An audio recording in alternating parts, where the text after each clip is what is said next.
Good morning, everyone. It is Tuesday, February 28th, 2023, and this is the House Democratic Caucus. Welcome. Glad you're all here today. We have, I have just one quick announcement, and then we have a number of bills to report on today. And most of the reporters are in the room, so bill reporters. So first up, I just wanted to remind everybody, you just heard it on the floor, but I'm going to say it again.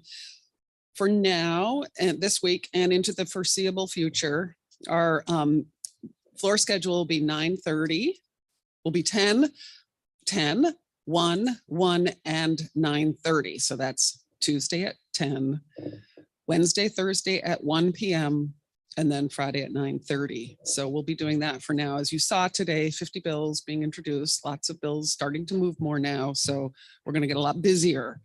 That was the only announcement I had. And I'm going to then now call up Representative Williams, and he is going to speak on H217, which is a workers' comp bill.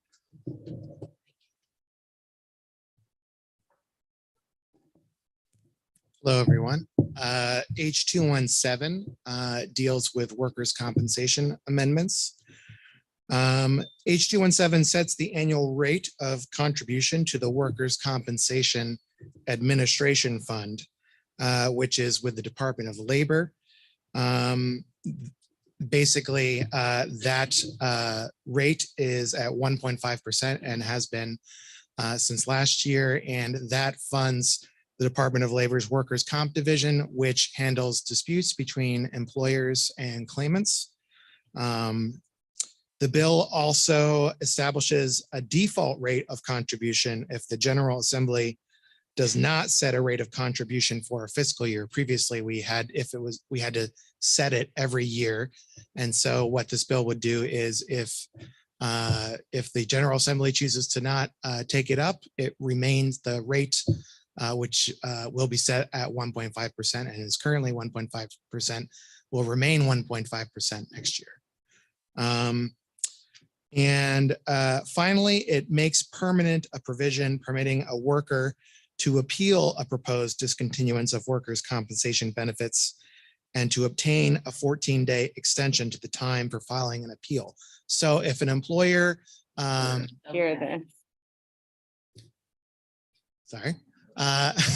if an employer wishes to discontinue the provision of workers' compensation, they can request that of the Department of Labor.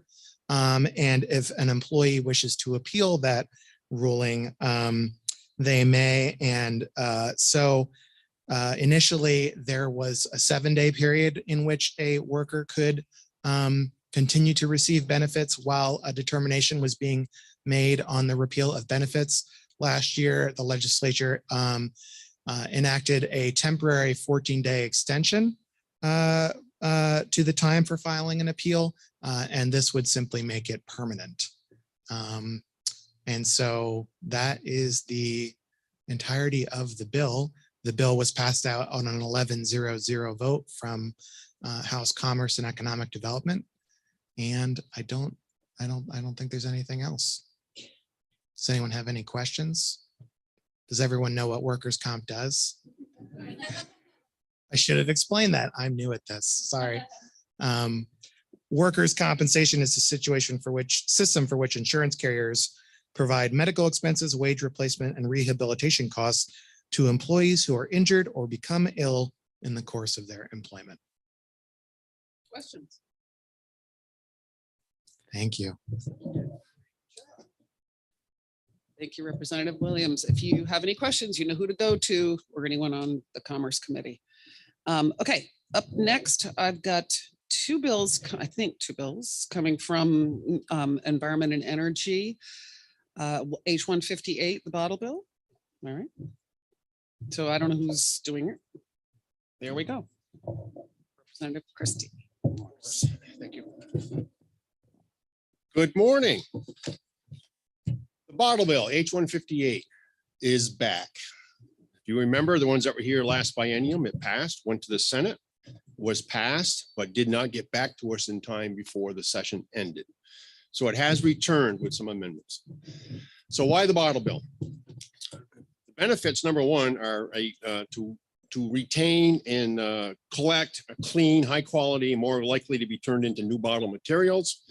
It has a higher value than a single stream or a disposal collection system.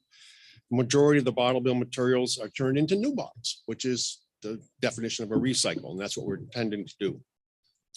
Expanding the bottle bill means more containers would be used and remade into new containers. So what's not included right now?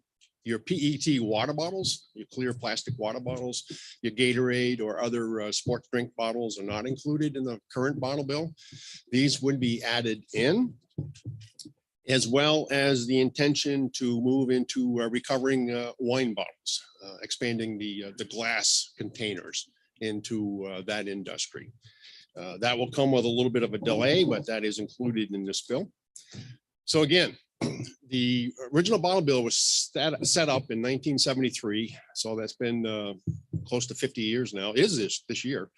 And the amount of handling fees that the redemption centers have been able to receive on redemption of this product or collection of this product in disposition to the collection agencies and the manufacturers.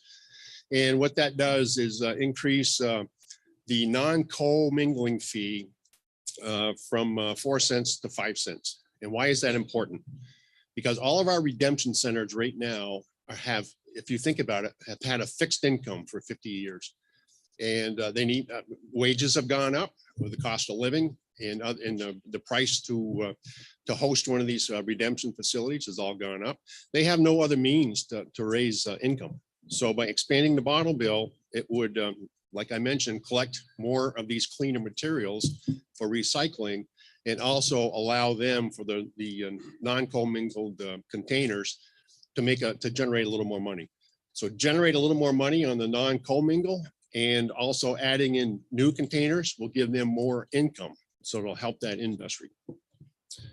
It'll also set up a producer responsibility organization, PRO, which is going to, the industry is in favor of this program and would set these more redemption centers up, or assist the redemption centers into providing more convenient locations. And so they're on board with it. The ultimate goal, of course, always has been, is to keep excess material out of the landfill. There still is a bunch of material that does get deposited there unintentionally, or people don't care. So we're setting up the PROs in additional areas to be able to pick up the containers from the redemption cycles. This is not a bill necessarily to rule out your single stream solid waste district collection places, the blue bins, if you will. For the glass, for example, that can be expensive for them to collect and get rid of. The transportation costs and the amount that they get for that material is actually costing them money. So by moving some wine bottles into this redemption program is going to enable more of that material, which is costly to those agencies, into the redemption side for returning back to the manufacturers for recycling. There is some delayed on the timelines, and we're still working out those details in our committee at this point. The commingling fee would go up immediately upon passage of the bill. So it'll help out and have a benefit to the redemption centers for collecting this material. And then we're going to roll out the PROs would be signing up by the end of this year, and to start the program for expansion of the redemption center pickup sites. There is some language in the bill that says that they have to have 3 sites, 3 redemption centers per county. And we had some bill as drafted that said they had to be within a certain time frame for people to drive there. And so we're working out those details, but it's to make it convenient. It's going to back down to a point where it has to be convenient for people to be able to deposit, redeem their containers. So I know there's probably a lot of questions on that, and I haven't covered everything. Amy, I don't know if you want to expand on anything that I've missed out. Glass, there has been some depositing of the glass in inappropriate places. One of the solid waste districts collected the glass years ago and ended up dumping it. So It doesn't have a significant value in those single stream collection systems, but it does have a high value for manufacturers who want to reuse that material, clean and returned in high quality condition for reuse as bottles.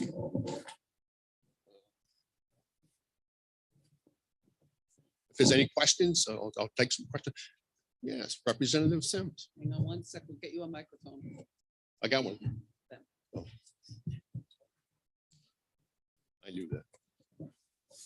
Thanks. Great to hear about this bill. I really appreciate the effort to make sure that redemption centers are located within convenient distance. As someone who has an entire section of her basement dedicated to storing all my redeemable bottles until I can find the time to drive a great distance to return them, and thinking about what I would need to do to be able to store even more things in my basement. I guess I'm curious, given some of the things you said around the challenges of running a redemption center, especially in a smaller community where you might not have the volume to make the numbers work. Are there kind of carrots in the bill that would help ensure that there are at least 3 in my county that how do we help make it work for redemption centers to be open and sited in places that are close to where people live?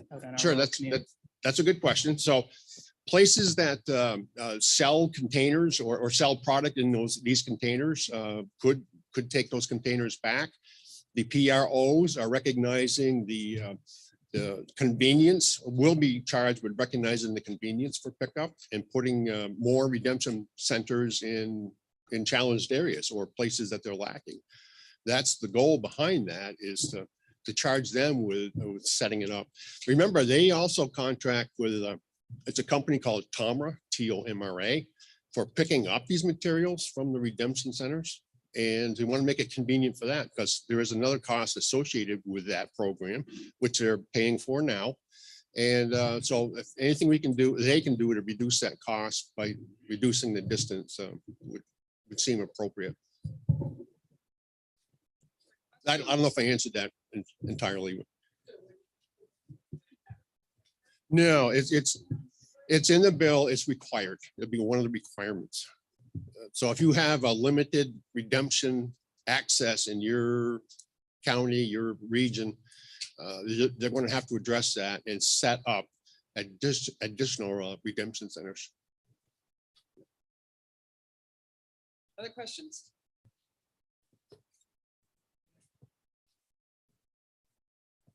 Thank you. Sort of on the reverse side of that, I have local mom and pop kind of community stores who do not want to be redemption centers and don't want to be forced to be redemption centers. So hopefully they don't have the space and they don't really have the wherewithal to do that. So hopefully this doesn't go in that direction. Correct. So we did address that. The secretary of the ANR would have the ability, if the store size is not convenient, for collection of these additional materials, which, by the way, is expected to double what they're collecting now. And but it would add more dollars if they wanted to do that and could expand. There's certified redemption centers now, and there's stores that aren't, that could be receiving these. So those that are challenged with the downsize could have a authorization of the secretary to not have to do that, as long as there's a redemption center somewhere regionally that they could count on to do that. Stores? Yeah. There is a size limit on. There is a size limit on the stores that can opt out. 5,000 square feet. Online.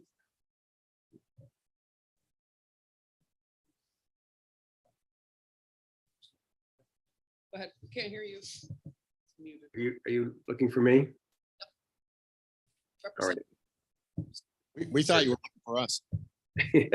You're breaking up on me. Oh, hang on a second. There we go. Christy, differences between this bill and last year's bill? So last year's bill was a little more expansive on the House side. It did go to the Senate and got whittled back. We had, if you remember right, last year we were going to include the 50 milliliter liquor bottles or liquor containers, which were called frequently called nips. Those were in last year's bill. They're not in this one. And there are some other plastics that that were brought up the last year in the last bill that we're not considering this bill. This is restricted to beverages. So anything that's fit for human consumption that's sold as a beverage in these containers, plastic, glass, aluminum. It does not include the tin, those types of things. So dairy products are excluded. And last year we did, thanks Representative Campbell, last year's bill did include an exclusion for cider, which was to help our local agricultural stands, if you will, that sell apple cider. Those would not be included as well this year. Be clear that there's a significant difference in that last year's bill that as it passed the House did not have a PRO involved. And that was a result of a working group that was set up on the Senate side. And this bill is based on creation of a producer responsibility organization.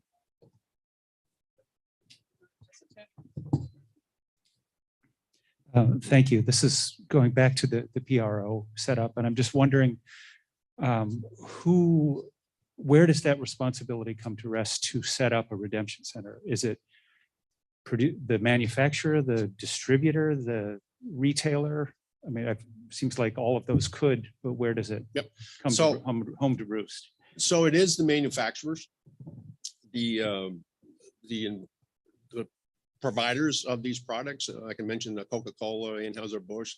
There's a bunch of larger ones, which, by the way, they typically commingle their products, and which means they can put Pepsi, Coke, other beverage containers, the larger ones, have a mingling program, and that drives down the cost to 3.5 cents for the handling fee for the redemption center to collect. If they're not commingled, it goes up to the predicted 5 cents is what we're looking for here. But it's the manufacturers that will get together and establish a plan and to produce, called Producer Responsibility Organization, to stand up the convenience for additional redemption centers and where they would be located.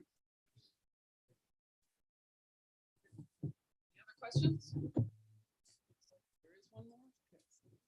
Representative Hill. If you guys could introduce yourselves when you have the microphone, that would help. Kurt Taylor from Colchester. Is there a nice document that shows how the money flows through the recycling, that so I can tell exactly where each thing goes? Because I haven't seen it yet. Are you talking specifically about the nickel, that's the deposit amount that's on each container? Yeah, and all the people that are involved. So the Yeah. Tumra people, how do they get paid? How does the Coca-Cola company, what happens to their money? Sure. The sheets and all that. Yep. Is all that in the diagram? That would be good. Yep, great question. So when a manufacturer produces a material and they're registered in the state of Vermont to sell that product here, they have to put the Vermont 5-cent redemption on that container. So they have the 5 cents. When that is sold to the customer pays that 5 cents. That's how the manufacturer gets paid for. Now the consumer is on the hook for a lack of 5 cents, but they can take that back to the redemption center and get their 5 cents. So the consumer's made whole. And then when the materials are picked up by, I mentioned Tomra Corporation, there could be others. They in turn pay the redemption center the 5 cents to make them whole that they paid the customer. And they also get a handling fee. I mentioned that's the co-mingling or the mingling, non-co-mingling handling fee that I mentioned.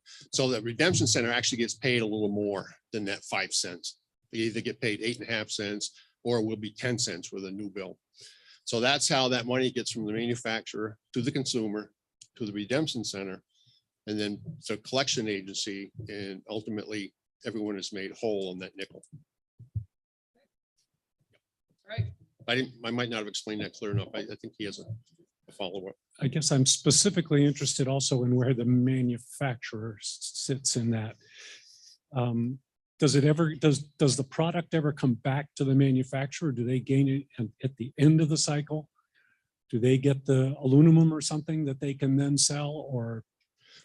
Well, that's the goal from the redemption centers. It's picked up by the Tomer Corporation, which is hired by the manufacturers to retrieve that material and bring it back. So it does get back to them. So, and that's the goal of this bill, is to set up Okay. a recycle program for this material that is traditionally has been considered clean, as opposed to disposed or single stream where it could be somewhat contaminated. Yes, so that material does come back. Okay, so I'm gonna move us on because we've got lots of other bills, but if you do have any questions on this, which is H-158, please speak to Representative Morris or anyone on his committee. And am I going to you now? Well, I mean, yeah, yes. So we're gonna hear from a Representative Sheldon, and I don't know if she's bringing anybody else, but H-126, Community Resilience and Biodiversity Protection. Right, thank you. So this is our sort of so-called 30 by 30 bill. And the bill starts out with a number of findings that sets the stage really well for the need for the bill. And I won't walk you through all of those right now, but suffice it to say that the United Nations is pretty confident that we're on track to lose 1 million species here in the next 10 years. So this is Vermont's response to it. We're committing to what's become now a global movement to conserve biodiversity in recognition of the crisis that we're in. This bill has multiple benefits to the state of Vermont. It has changed a little bit from the bill that passed last year that you will, those of you who were here last year will remember. And the ways that it has changed is that we have added a vision which really embraces our statewide land use planning goals that we've had for more than 50 years here. But I'm just going to take a moment to read the vision because I think it's important. And it's the vision of the state of Vermont to maintain an ecologically functional landscape that sustains biodiversity, maintains landscape connectivity, promotes climate resilience, supports working farms and forests, provides opportunities for recreation and appreciation of the natural world, and supports the historic settlement pattern of compact villages surrounded by rural lands and natural areas. The next section are the goals, which is where we establish the goal of conserving 30% of Vermont lands by 2030 and 50% by 2050. From there, the bill is on familiar territory to those of you who were here last year, which includes 3 definitions of what conserved lands mean. And they are in this bill, very specific to this chapter, related to protection of biodiversity. And there's a sort of a range, and they are from most protected, what you might commonly think of as a wilderness area where we don't do a lot of disturbance. And then we have a natural area, sort of a biodiversity conservation area, which could be under management for a particular species or natural community type. And then we have a third category, natural resource management area, where I would imagine that the majority of these lands would reside, and they will be functional, kind of the working lands of our forest products industry. So they're the 3 categories. And then from here, the bill goes on to become, in the first year, it sets up an inventory. It's the Agency of Natural Resources working with the Vermont Housing Conservation Board, who, by the way, has already kind of started this work in kind of anticipation and recognition of the work that we did in the legislature last year. So there's going to be an inventory that looks to understanding where we are toward meeting the goals. And many of the conservation organizations who work daily on this work, on this, estimate that we're between 24 and 26% toward the 30% goal already. And they're going to give us that in a year. And then it also goes on to stand up a public outreach process that will be all-inclusive stakeholders, and go beyond just the focus on the biodiversity conservation areas, but really work with Vermonters to understand how we could implement this vision. Key piece I think I overlooked in this presentation was the reliance on Vermont conservation design, which is a framework that was created by our scientists at the Department of Fish and Wildlife. And so the original intent and the focus of the inventory is to have those scientists work with the land conservation community to really sit down and help us see where we are toward meeting the goals and what we need to do to strategically use our conservation dollars to protect a functional and connected landscape for future generations. With that, I will take any questions.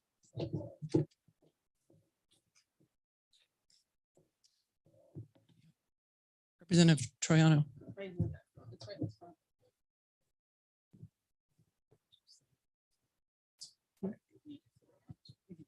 So how does a landowner get involved in this program?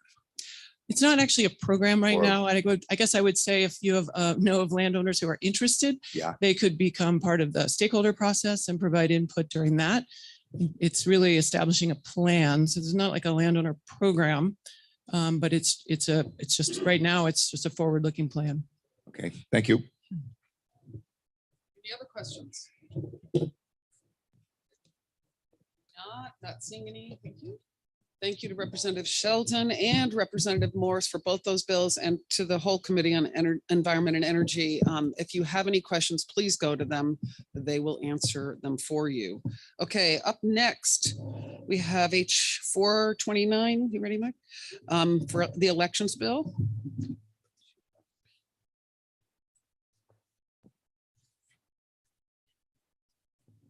Yeah, we're hot mic pointed towards speakers. That's always a challenge. So thanks, everybody. I am here to talk about what is now H 429.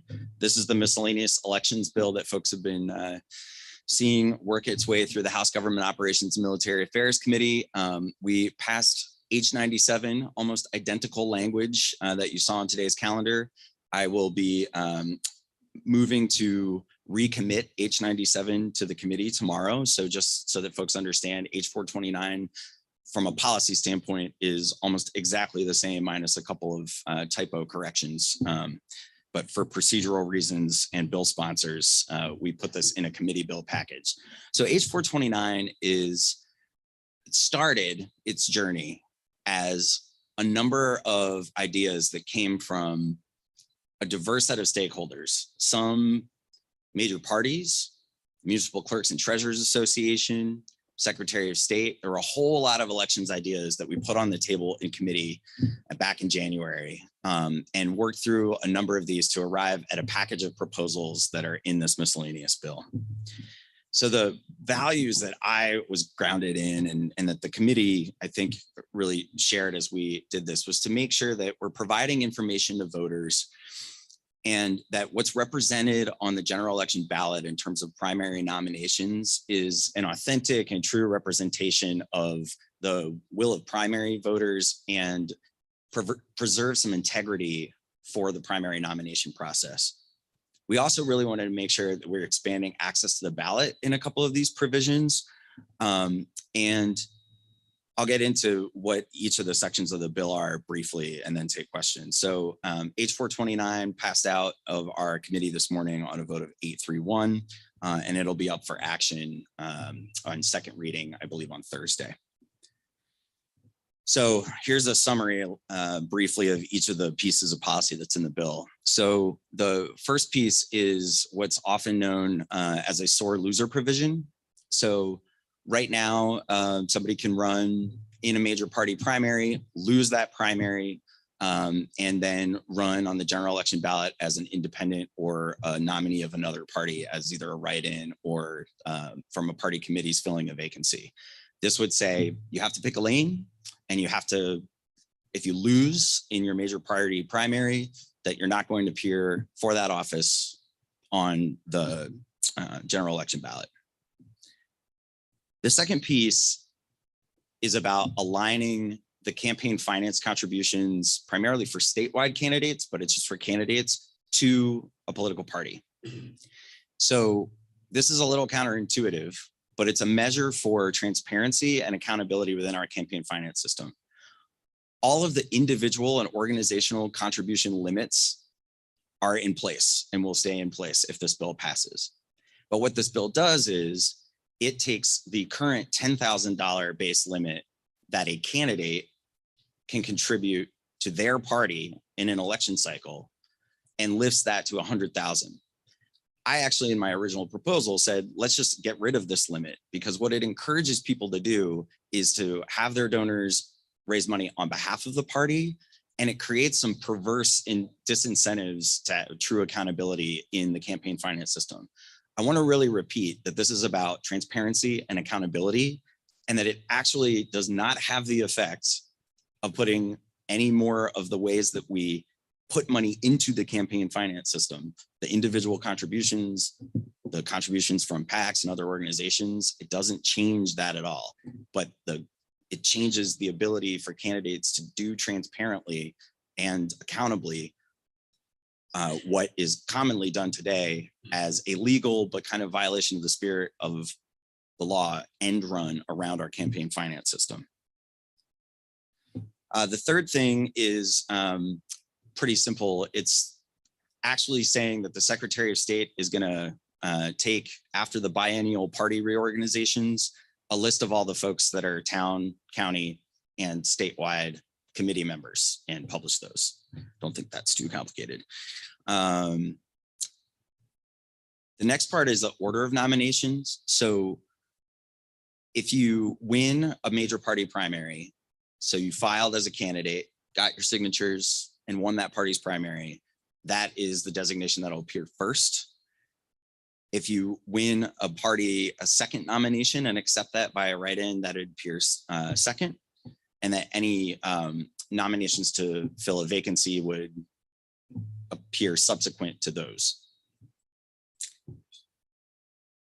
The fifth piece is candidate demographic information. So we heard from a couple of different advocacy organizations, and this was a bill that was brought to our committee by Representative Tip Bloomley, that makes it just so that there's a voluntary set of lines on the candidate consent form so that we can better track who are the folks that are running for office and who wins office. And if you've been, Representative Long on election night, you'll get a call from the press and they'll say, how many women did your caucus elect that night, right? This would allow us to actually get the candidates themselves the option, not the requirement, but the option to, on their candidate consent form, record their age, gender, race, and ethnicity. And we put measures in place. Sorry, the feedback is so bad. We put measures in place to make sure that this data would be published in the aggregate, that the demographic pieces that we're adding to the candidate consent form won't be published in the big general candidate filing spreadsheet, that those pieces will only be published in the aggregate. But I did want to just note that the consent forms themselves under this bill would still be subject to a public records request. So if somebody really wants to get a specific candidate's consent form and see that as a member of the public, if they request that from the Secretary of State's office, you would still have access to an individual candidate's consent form. It's just that all of that data that's easily, put into a spreadsheet is only going to be published in the aggregate, not with identifying demographic information. So the next piece is about primary write-in candidate minimum thresholds. So it's pretty easy right now to get written in, especially in our state legislative races. It's right now in law, it's half the number of the signatures that we need to fill is the minimum number you need. So for us with 50 signatures, you get 25 votes on a primary nod, you automatically lock that up. And one of the biggest reasons that I wanted to take on some of these elections policies this year was about what happened in the Franklin County Sheriff's race up our way. Is there any way to turn this down? Yeah, all right. Okay, great. Well, let's keep trying. So in the Franklin County Sheriff's race, the sheriff who was originally on the Republican ballot got less than 5% of the Democratic write-ins, kind of an absurdly low number, and was able to have the Republican/Democratic nods on the general election ballot. And I can't tell you how many calls that I got, how many calls the county chair got when a video was released showing that a candidate for sheriff kicking a detainee to remove that nomination, as if we had some power over what was going to appear on the general election ballot. And so what we've done here is just say, if you're going to be a write-in candidate, if you're going to get that party nomination that way, that the threshold should be higher So it should be either the number of signatures that you have to get or 10%, whatever's higher. The last piece is the part I think that we had the most consensus on, the most agreement. And it was a part that I thought at the beginning was going to be really challenging to get through, actually. And it's something that the Secretary of State's office brought to us and has been working on for a long time.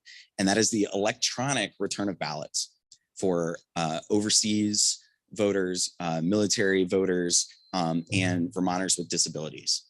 So right now we have a system called AVS, Assisted Voter System, that allows Vermonters with disabilities, when they show up at the polls, to basically use assisted devices and have a ballot printed for them by the clerk. This would allow us to use that system combined with a secure portal to allow for the electronic return of ballots. So we heard really moving testimony from a constituent of Representative Houghton's about how his 2 adult children who are serving overseas often can't get their ballots back in time to have their votes counted. And this would solve that situation in a way that's still entirely secure and doesn't have any of the tabulation or the counting of votes connected to the internet. So really clear distinction we want to make is that this is an electronic return mechanism that is still entirely secure and is disconnected in its counting and tabulation. It is exactly the same thing. There's going to be a secure ballot printed at the other end in the clerk's office that the clerk and another election official will observe and take and commingle with the other ballots. It is not online voting. And we discussed a whole lot of other things on this journey. We discussed a proposal from the Municipal Clerks and Treasurers Association about having writing consent forms. That was dropped out of a lot of careful consideration about the will of voters and what it means to write in somebody's name on a ballot. We also considered synchronizing the independent candidate filing deadline with major party deadlines and dropped that provision. And so, you know, the committee's been on, did a lot of work, and I really want to thank all of our members for the careful consideration on all of these provisions. It's a big bill. I think it does a lot to increase the integrity of what we put on our ballots. And, you know, it's only been just over 100 years that we've had the nomination of candidates by popular vote. And that's a good thing for our democracy, and Vermonters want that. But when we have that along with totally open primaries, unlike what other states do with party registration, what it means is that if we have thresholds that are really low for the achievement of that party nomination, what it means to the voter can be easily confused and misleading. And so we've tried to build a little bit more integrity into this process by some of these provisions. So happy to take questions.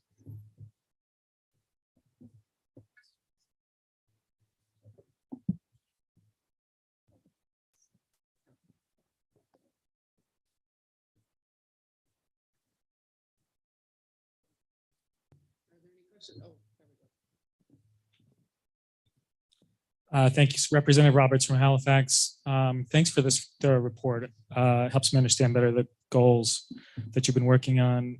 With respect to the demographic data, I have some questions. The crime heat map that has been in the news lately is an example of sort of taking a good idea about transparency, that when you roll it out in certain ways and put colors on it and put it on a visual on the state map, has led to, I think, confusion and misperception around crime in Vermont. What's to stop, let's say, a news organization from putting out a few hundred FOIA requests for those candidate consent forms and publishing that granular demographic data on a map? Is that something that's intended here? So that is certainly not intended. But I want to be really clear that if we collect this information in the bill, it's voluntary. So candidates don't have to fill out those pieces in order to file. And that the Secretary of State's been directed to only publish aggregated data. I would say that if an actor wanted to go through whether it was a news media organization or somebody who was trying to target, we talked about this, was trying to target a specific demographic group of candidates for harassment, that they could go on our legislative website and look at who are candidates that appear to be candidates of color, for instance, or that appear to present their gender identity as female, for instance. That the level of work that they would have to undergo is very similar to what they'd have to undergo by just collecting all of the consent forms that would have the candidate's self-reported demographic information. So we've tried to make it hard to have all that identifying data in the kind of identified spreadsheet kind of form that would lead to the kind of creation of a map that I think is the concern you raised in your question, Representative Roberts.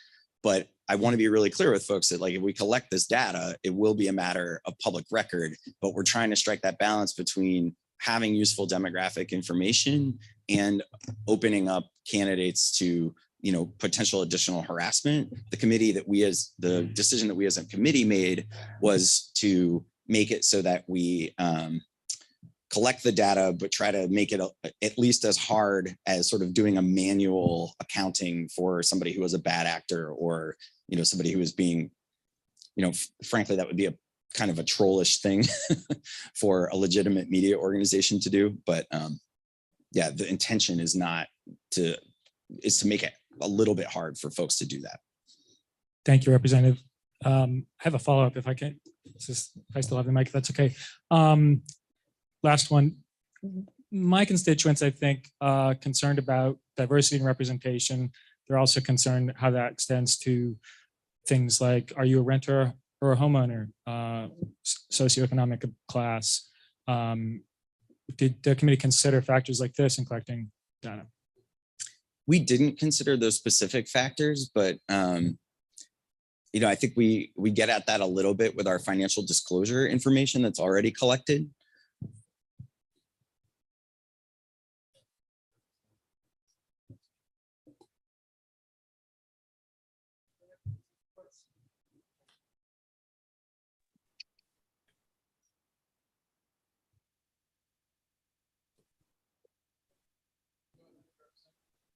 Go ahead, Representative Cordes. Okay. My question's about 429 and 97. What are the differences between the two, and why is 97 going back to committee, but we're using 427? Yeah, like I said in the beginning of my report, the reasons are almost entirely procedural. There are no policy differences. It's exactly the same sections. There was one clarifying edit that Legislative Council found. So if you look at the H97 that passed the committee on Friday, and what's now H429 that passed the committee this morning, they are virtually identical. There are no substantive changes.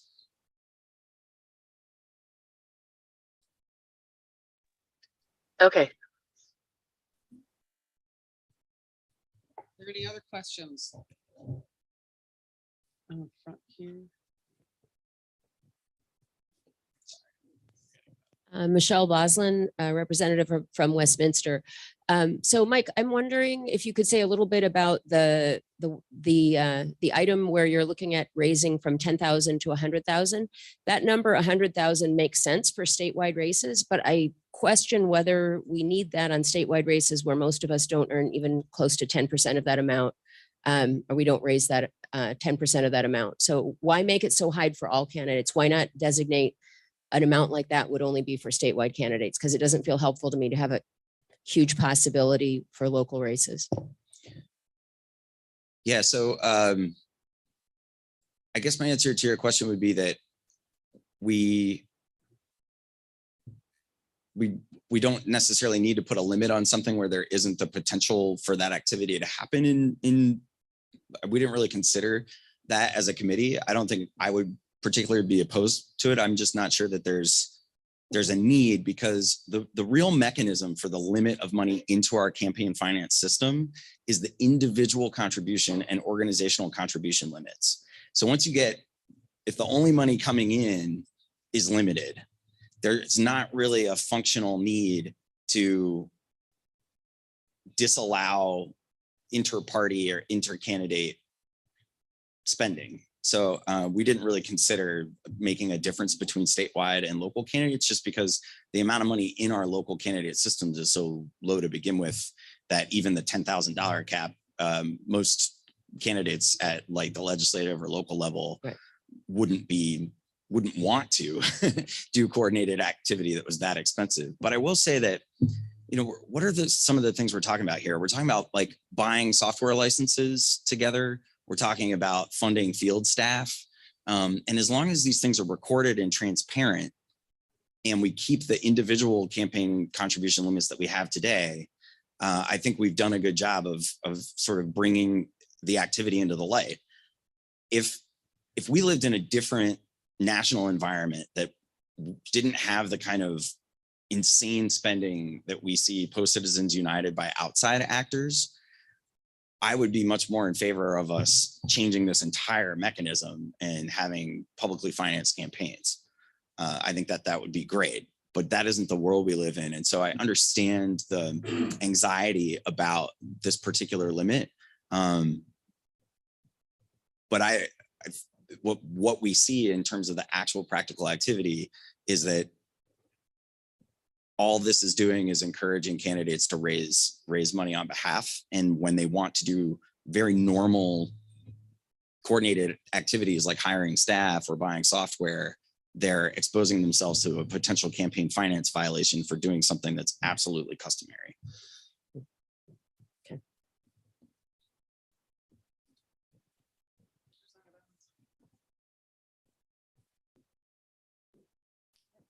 Alice Emmons from Springfield.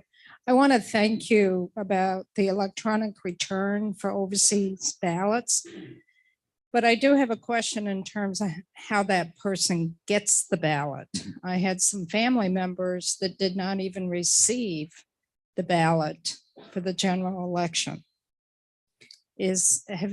Did you hear anything from the Secretary of State's office in terms of what the process is to send them the ballot? Is it by snail mail or email? Because they were sent by snail mail and never received them. So great question. We already have by request electronic sending of the ballot. So current law, not this bill, through the My Voter page,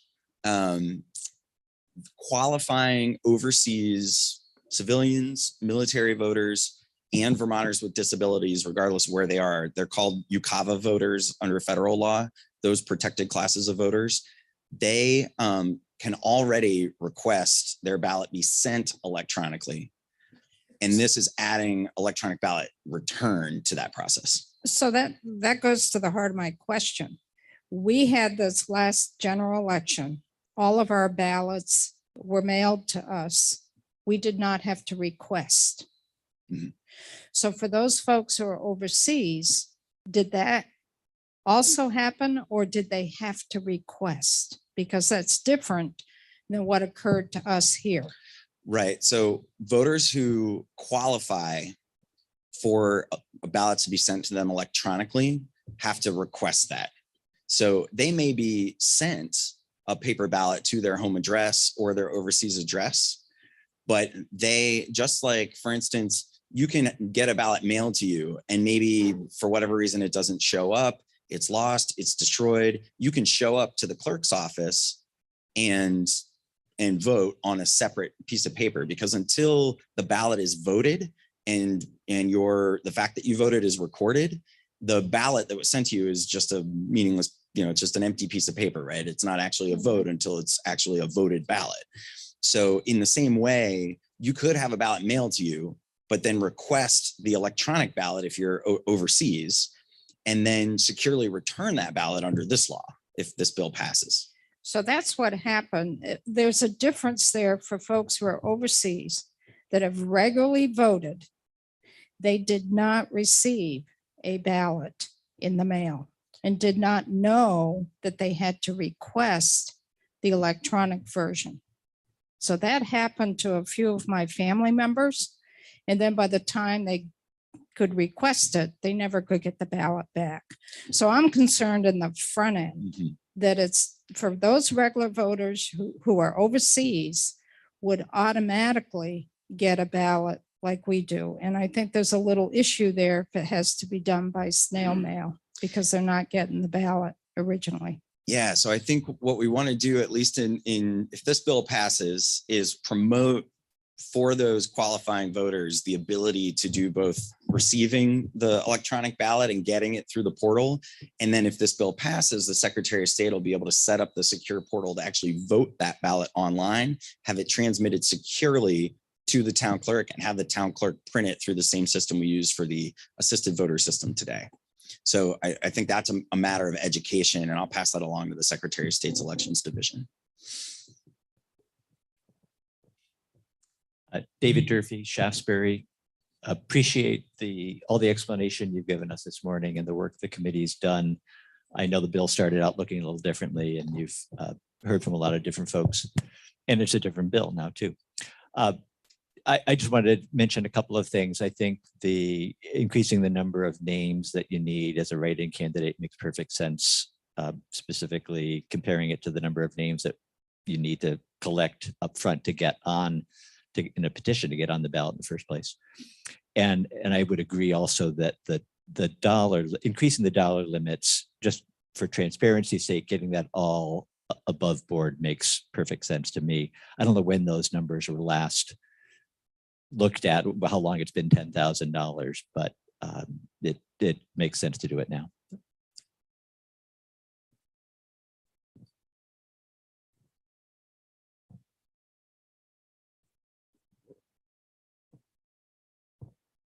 Thanks.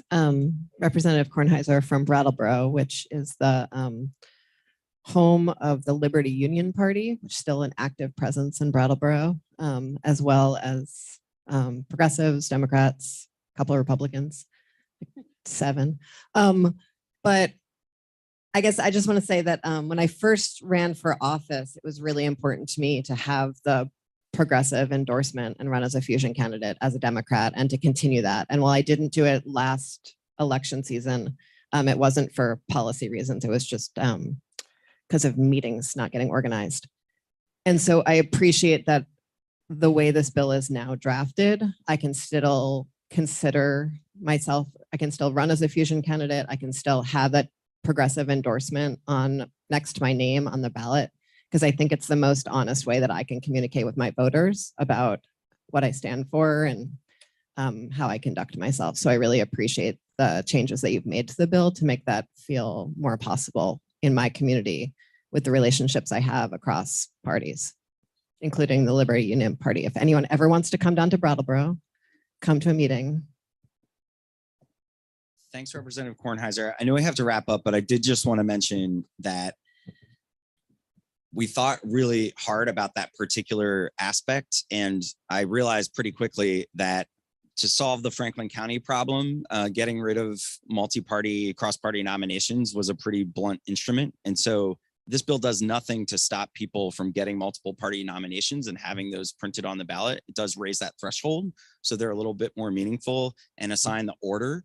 But another really key piece that very few people have asked me about that I think is really important to know is that regardless of the order, the candidate, and this really applies to statewide candidates, the candidate still gets to decide how their general election votes are applied for the calculation of major party status. And I wanted to make it really clear, this isn't about any particular party. It's about integrity, and it's about having the names that are printed on that general election ballot really mean something about the connection of that voter to the primary win and the party that they're identified with.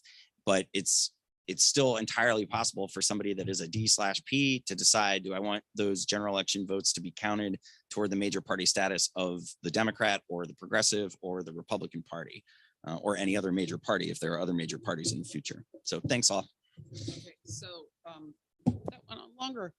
Can everybody still hear me? Because there's a lot less feedback and a lot less noise. I think our IT has been working on something, it would appear to me. So thank you for that. If you have any questions or comments, please reach out to Representative McCarthy or anyone on the GovOps committee to get your answers. We still have one more bill, so don't leave. H-171, Adult Protective Services. Representative Noyes is going to speak to this. Am I right?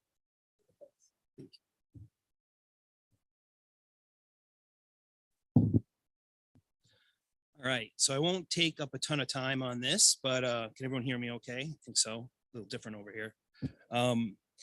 Okay, so the APS started in 1979. So this is Adult Protective Services.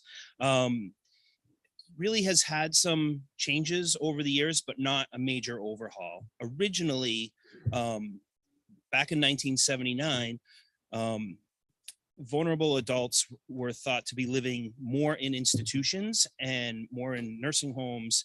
And so the focus of the bill was more around institutions and how we protect vulnerable adults in an institutional setting. But that's not the case now. People can receive care in their homes and in their communities. Their caregivers could be family members, neighbors. This choices for care really changed how people receive care later in life. So, you know, especially with the availability of home health services to be able to come in and help them. So what we tried to do with this bill is really look at our Older Vermonters Act, and it centers our APS investigations on self-determination. So in the Older Vermonters Act, there was self-determination. It's kind of one of the key parts of aging in Vermont, as well as safety and protection. So if you look at the self-determination, older Vermonters should be able to direct their own lives. Whatever services, supports, and protections are offered, older Vermonters deserve dignity and respect and must be at the core of all decisions affecting their lives, with an opportunity to accept or refuse any offering. So we really kind of centered our definitions and how these investigations are conducted, thinking about that. And so the bill looks at who's a mandatory reporter. It goes into key factors about vulnerability and maltreatment. And also when APS could be conducting an investigation, there has to be two things considered, and that is that the individual is vulnerable, the vulnerability of the person who's making a claim or who has been reported, and then did the abuse, neglect, or exploitation occur. And so as long as those two things are met, then the APS would conduct an investigation within 2 days. Ultimately, what this does is, you know, puts people on an APS registry, so that they are, if someone's looking to hire them, or, you know, then their name is on this registry, so that it doesn't have the opportunity to reoffend. And if there is a crime committed, then they would be referred to a law enforcement action. But generally, this is really looking at the registry. So there's we spent a lot of time on definitions and process and how the investigation moves forward, but generally that's what's in this bill. So I don't know if anyone has any questions. I'd be glad to answer them. Questions?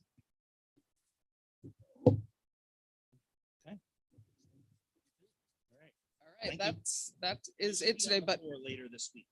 Great. So just remember, if any questions come to you, please see Representative Noyes or anyone on Human Services. Okay, that's it today. Thanks, everyone. Have a good week and have a good lunch.